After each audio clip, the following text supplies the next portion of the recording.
Hello and welcome to another episode of the Fuck It podcast. Welcome back. Welcome back. This is exciting. Yeah, it's really exciting.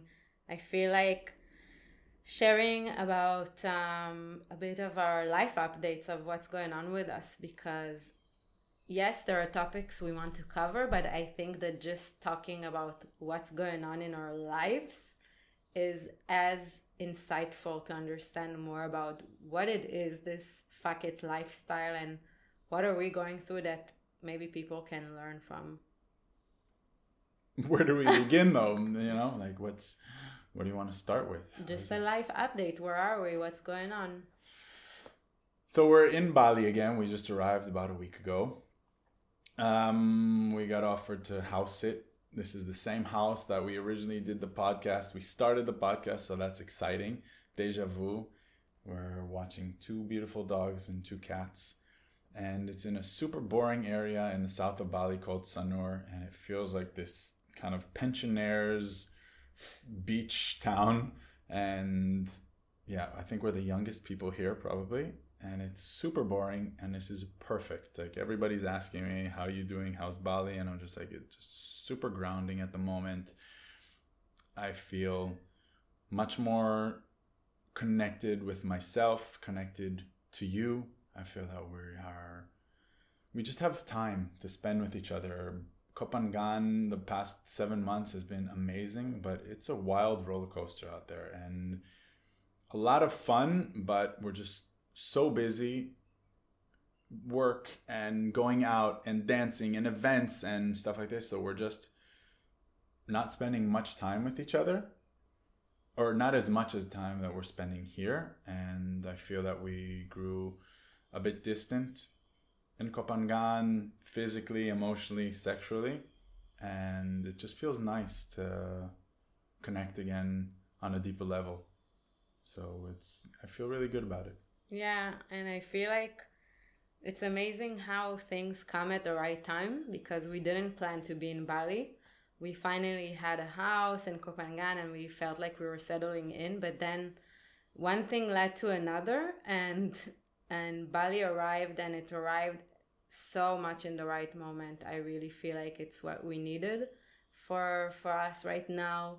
And the background of this story of being here in Bali is that we were supposed to be here for 2 months, like last time we were here, and then there was a sequence of events that happened, like not getting a visa extension in Thailand at the beginning. We were currently on a tourist visa, and because we've been there for such a long time, they didn't want to give us an extension, and it was quite stressful, so we had to deal with that. And then having a ticket to Bali saved us, and if we hadn't had that ticket, I don't know how we would manage it. So it was really the perfect timing.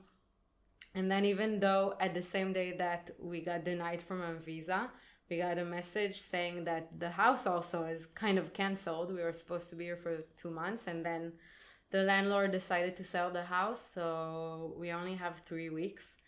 And still, I'm so proud of us of how we dealt with it. We were just like, okay, this is happening. This is meant to happen. There's no reason to freak out. And here we are. We're here and plans are changing and we're managing really well. So I'm really proud of us. Yeah, a few years ago, we would have been freaking out. Yeah. And losing our shit.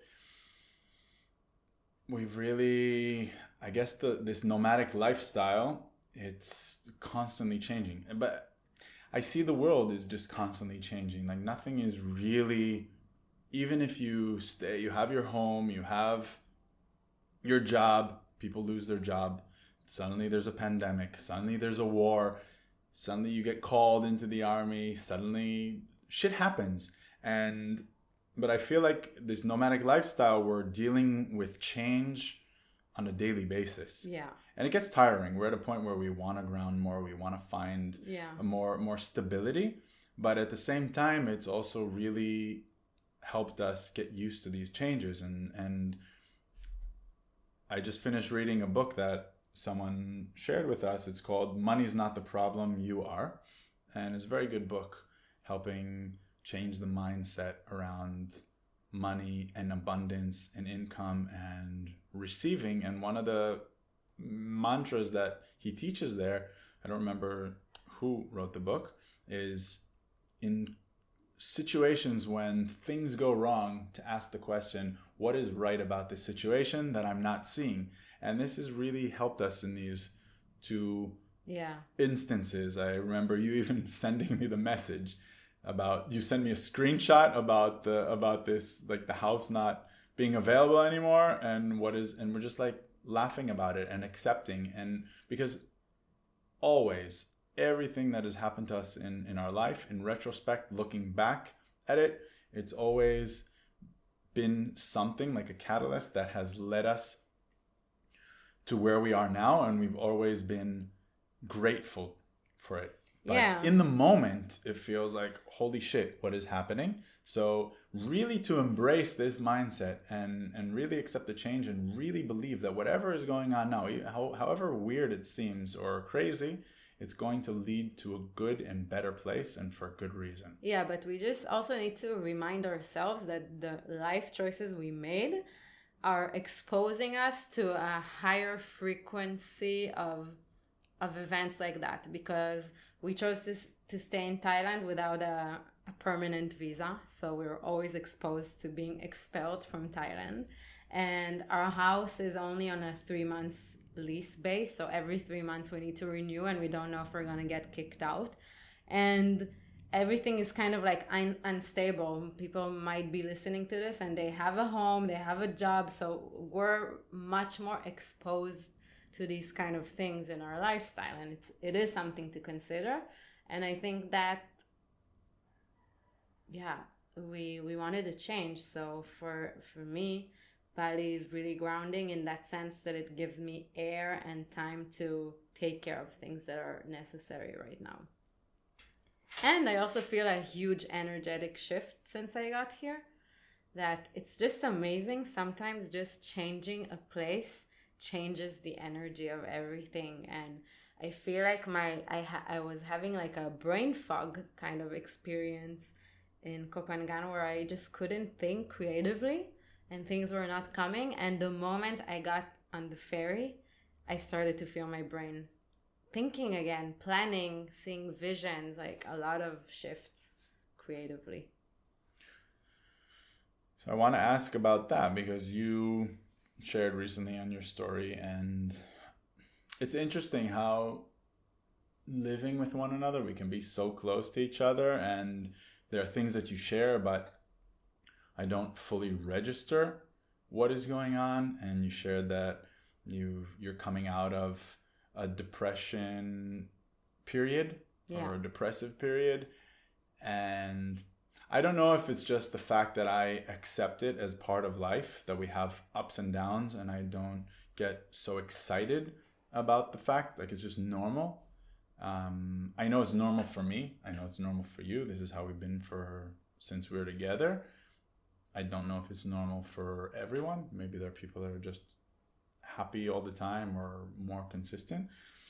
But yeah, I want to ask about that, how you feel. You said like there's a shift in energy, but do you think it's just the fact that we left Copenhagen and now are in Bali, or you had this period where you were kind of going through something very deep and it came to an end, and now something new?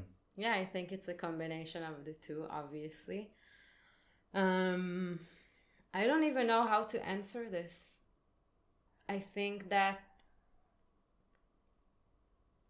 some people are more, the way they feel internally is a bit more stable, and they don't feel things so intensely. And I think it's a matter of personality, it's a matter of your past and how you deal with things. And I think what has happened to me over the years, especially this past year since we started this nomadic lifestyle, I had more space to understand that my inner being is a very intense kind of experience. So suddenly to have the time to go through deep processes, I realized how much things I have to process. So it seems like there's always a period in my cycle of a year, let's say, that I'm in ups and downs. And I am working towards stabilizing it because it's very intense to go from a high to a low. And this time it also felt for a really long period of time. But when I looked back in the past few years, it's always been like that. I have like half of the year that is very intense and half of the year that is more stable. So now coming out of this longer period where I went very deep, I'm starting to feel the energetic shift. And yes, I was working on that. I was working on getting out of it and taking care of myself better so I can feel better, so I can start creating again in my life and create some kind of movement. Because I think that when you're feeling low, you just don't know how to get out of it. It feels like it's never gonna end. And I'm really glad that finally I'm feeling that shift. I'm really grateful for that. And I think, no, I don't think, I know, and I feel that it's very brave and courageous and important to normalize these behaviors and these situations and speak about it openly. Because like I said, I believe many of us go through these things, and I know as your partner, first of all, I'll speak about me personally. When I go through these periods, and I've definitely gone through these periods, and I'll probably have these periods again where I'm feeling more depressed and low energy and less life force, and sometimes don't even have a desire to live. And now I'm feeling really good. The past few months I've been very vital and vibrant and happy, but still have days where I'm down. But as your partner, seeing you go through these depressive moments, days, weeks, I've shared this with you, and sometimes I felt guilty about it, but it feels heavy as a partner, especially if we're living together and we see each other a lot. We're not living the 9-to-5 lifestyle. And yes, we're doing things and going out, but the energy at home can be heavy. And I think in the past, I have this part of me, like the healer part of me, or the being within me that has derived purpose through helping and through lifting and through healing. So I felt over the years like I need to be there constantly for you, and if you're not doing well, then I need to lift you up and make you laugh. But the past few months, I feel, have been extra heavy for various reasons, and I felt how I can start getting drawn down there with you. And if we're both low, then I don't want to say dangerous, but it's not a healthy place to be. I agree. And so over the past few months, I've been learning to also learn how to distance myself in a healthy way and be there, and that you're able to feel my support and you know that I'm there for you. And at the same time, I think also maybe if I'm constantly trying to help you, or the vice versa, if I'm low and you're helping me, then there's this codependency. Yeah. And when I am able to take care of myself, then it kind of forces you to take care of yourself.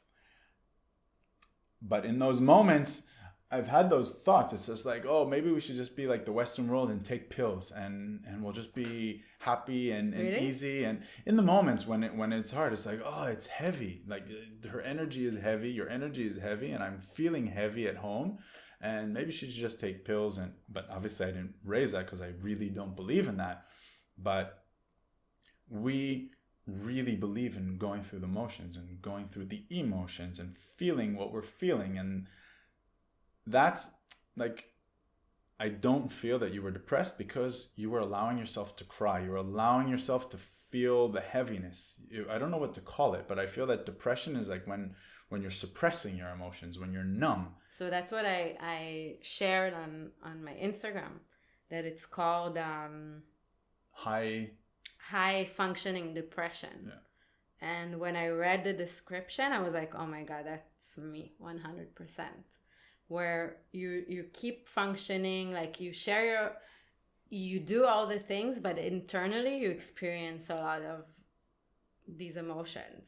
And so I think that's also where it gets confusing, And I think also labeling things sometimes can limit you, but sometimes it can liberate you. And when I actually labeled it this way, it gave me more ease to understand that this is what I'm going through, and to also understand how we deal with each other when we're experiencing something. And I think you said so many important things that I think are relevant for a relationship. There are moments where our partners are going through something, and it's the question of what is our role as a partner to be and take care of our beloved ones, because we want our beloved to be happy, but at the same time the practice of being in this partnership is also taking care of ourselves. So I'm really grateful that you were able to do that, because along the way the one request I had was that you give me space to experience what I experienced, because this is a conversation we had for many years where I can go through emotions and you would want to fix it because you care, because you want the energy to be better.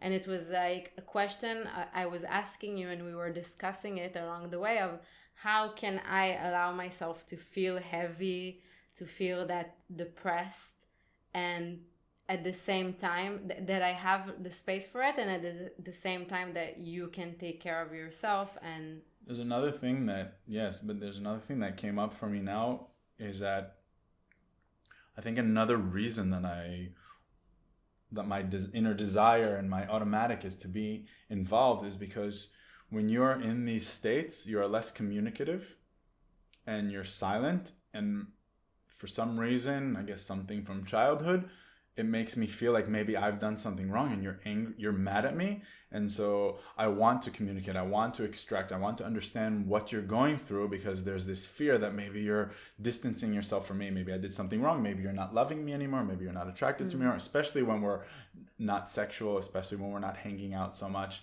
then there's this fear. And so it's like, I'm like, tapping on you in a sense, like, hey, are you still here? Do you love me? Yeah. And by taking care of you, or by noticing, and when you say like, hey, I just need space to really respect that and really understand and trust that it's not because you're distancing yourself because you don't love me anymore or something like that, but you're going through something and you need yourself right now. Yeah.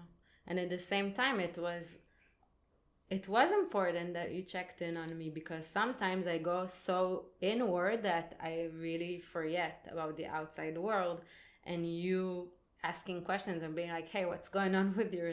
You're not communicating, was like, yeah, what is going on with me? And sometimes it was hard, because I was like, what is going on with me? Why am I in this state? Why am I not able to communicate and speak out? And it's scary. It's scary when you can't really explain what's going on. You just have this feeling.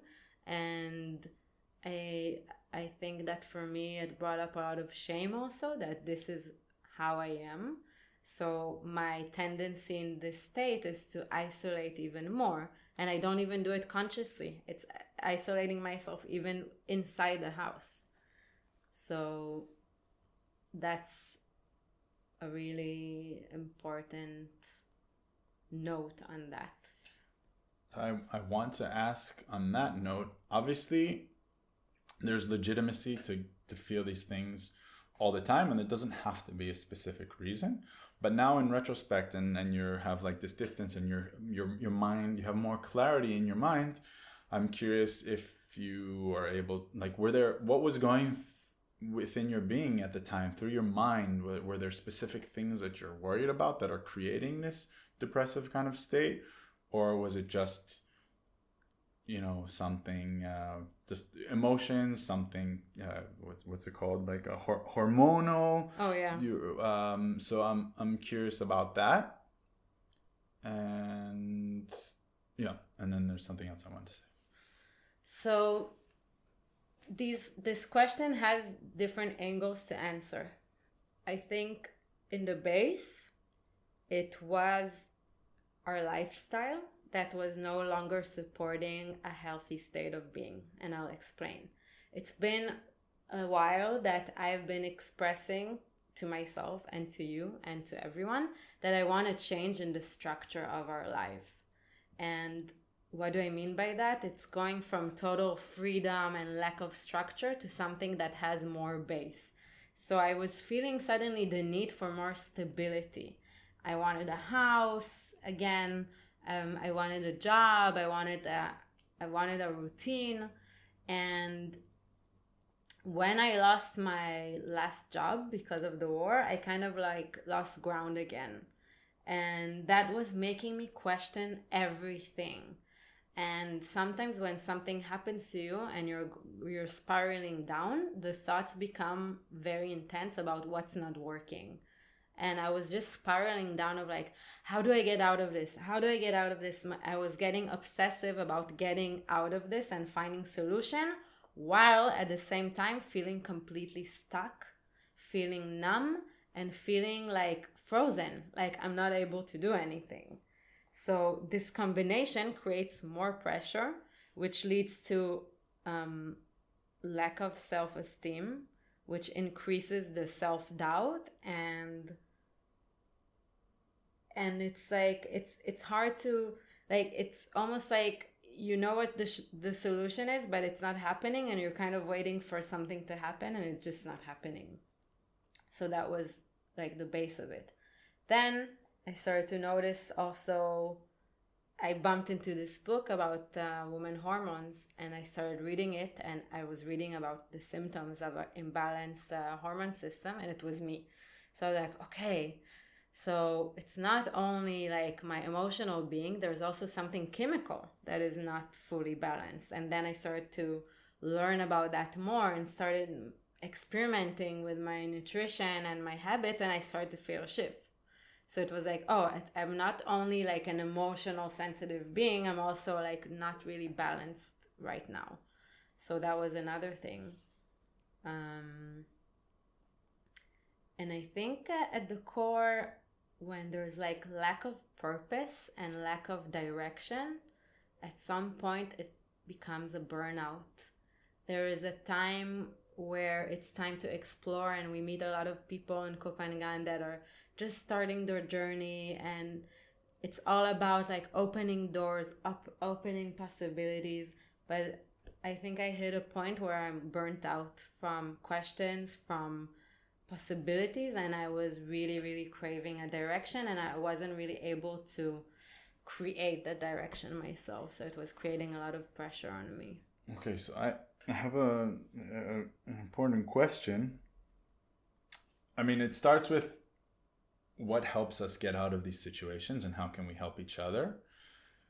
Because I feel that up until the last Bali, I was in a very similar state. Yeah. I lost my job like a year and a half ago or 2 years ago. It was the first time I was fired, and this killed many things within me. But it was like I felt, again, it like hurt my self-esteem, my masculinity. And then I was just like, oh, this is great, I can flow through life. And it was amazing. I had amazing freedom. But too much of that, I don't know if for all humans, but for me personally, too much freedom and not having a structure that, and I'm not talking of like jail or something that is very intense, but a structure that I wake up that is a bit more than just meditation and doing stuff, then I'm kind of lost and I don't have purpose, and this was bringing me down and I was feeling depressive. And we both weren't working. We were running out of money. We ran through all of our savings, and I wasn't able to lift myself and do what was needed to do. And coming to Bali gave us that space. And then you ended up saying, like, come on, you need to do something. You have to find a job. And this pushed me to, and I didn't have to do much. I sent an email to someone and boom, I had a job. It took a few weeks back and forth, but which is amazing, by the way. It was amazing, and I'm still working in this job, and it's such a gift, and I feel amazing in my job. It really shifted you. It really shifted me. You were also really down, yeah. And so I know that like lack of work and too much of freedom for both of us is a bit much, and kind of we get lost within our heads and when we're not busy. And I'm not saying do work 10 hours a day, but it's good. I have like 4 hours a day, 4.5 hours a day, that I have the structure, and then my day evolves around that and I get more shit done. So my question is, where's the balance between, and this was a big dilemma that I was going through with you, which is like, okay, I'm allowing space because I know that there's a lot of healing to be done when we just allow for the pain to surface and give space to this, all these heavy emotions. And at the same time, as a partner, we need more money.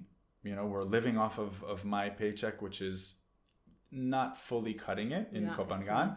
And so also that, and also just knowing that it did good for me. So when is the right moment to push you and say like, hey, like, do what you need to do to find a job? Because A, I know it's going to take you out of it probably. And B, yeah, responsibility for us. We need this. And at the same time, like, when is that coming from a financial pressure and I'm not fully seeing you and giving you what you need? And when is actually pushing you, doing you good? Was that clear? Yeah, it's clear. I don't think there's a right answer to it. I think at the end of the day, it's like anything, like anyone that needs help. We want to help others when they're in need, when they're going through something, when we see friends, family, whatever. Somebody is going through something and we want to help them, and we know it's, and there's the phrase that you need to want to help yourself. You got to hit that point where you want to help yourself, and it's not going to help that you're going to be pushed towards that.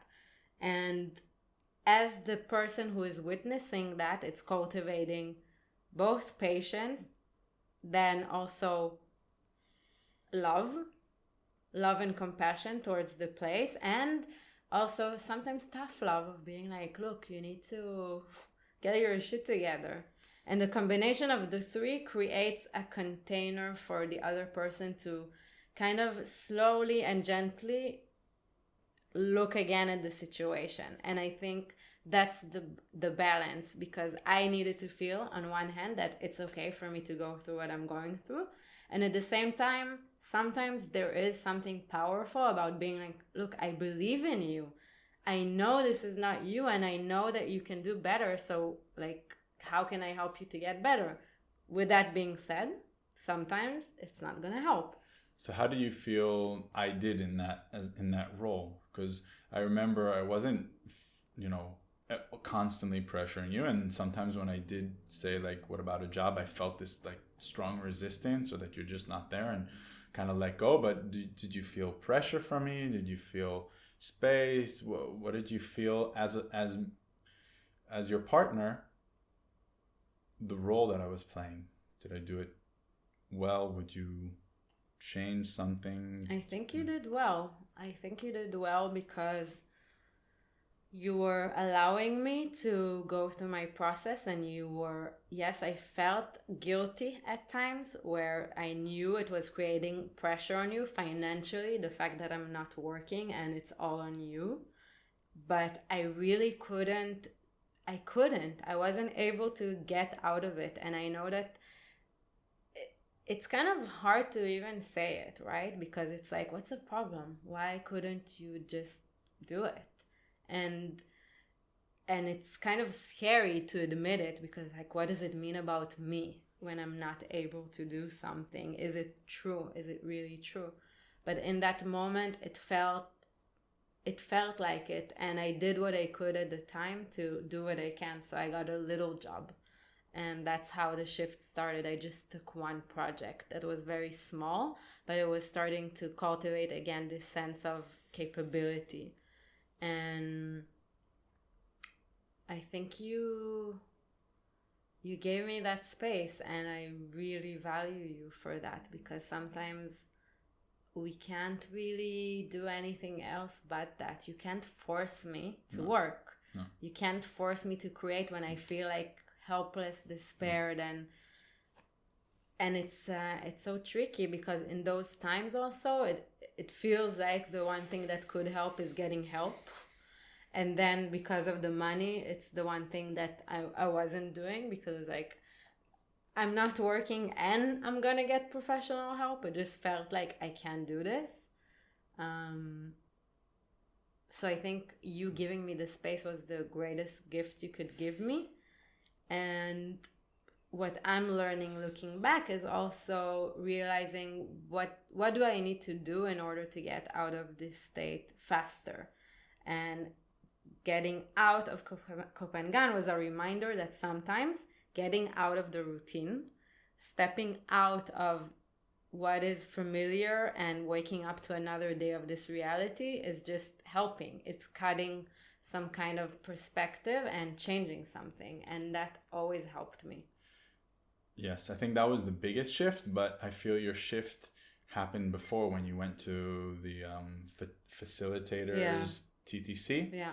And just being around people, I think you were really missing a sense of community and people. You had people around you constantly, but like you said, many times when we isolate ourselves due to these emotions, it's not easy for us to go out and be social. And just going into a program where there are people that you're interacting with on a daily basis and getting out of your head and seeing new ideas. And it wasn't always easy for you, this course. I remember the first few days you had a lot of resistance and you weren't really happy with the facilitator and you weren't happy with the people and necessarily, but you finished it feeling really, really good. Yeah, it gave me a lot of energy. And then this kind of, it was just like a spark that got something moving. And maybe if you didn't have that and you didn't get out of a better state, then this thought of coming to Bali may have been too overwhelming. And so the fact that you always started feeling a bit better. And you reminded me before just something about, I was feeling like a really heavy sense of responsibility on my shoulders because I was the only one working. And then so when I was kind of pushing you to find a job as well, and there was that resistance, I had to go within and see, wow, I'm acting out of fear. Because right now we're okay. We have enough money to live by. We have some more savings. Like we can last a few more months this way. But because a few months before that, I almost lost my job, I was like feeling this fear. Like, what if I lose my job? Then we're totally fucked if we don't have another job. We had a moment. And we had a moment. But then I'm putting my fear, I'm projecting it onto you. And this is not what you need right now. Right now, you need some more time to go through whatever you're going through. Because like you said, maybe I push you too hard and then you find a job, but you lose it right away or it's too much or it's, too overwhelming for you. And then you crash or you lose that job and then you feel even worse. So learning and seeing that I'm acting out of fear, I was able to take a step back and trust again and say like, it's going to come at the right moment.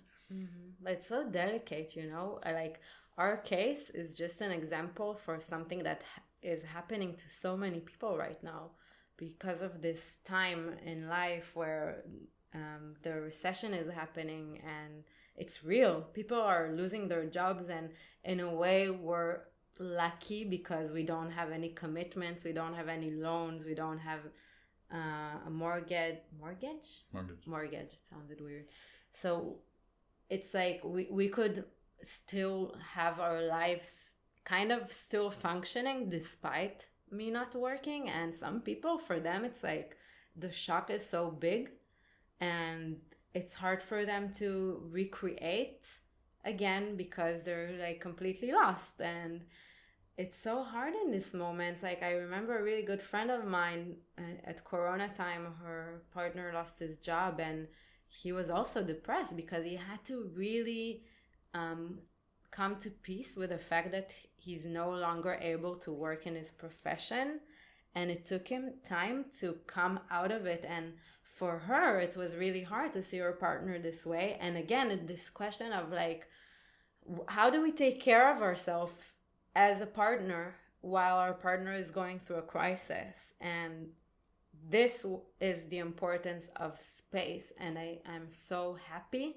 that we have this as a built-in concept of our relationship. And I think that's what keeps us in a healthy relationship. We create a healthy space between us. I feel that this is a whole other topic, and I want to dedicate next episode for that. Okay, sounds good. Okay, so this is like a teaser for the next episode because there's so much to speak about.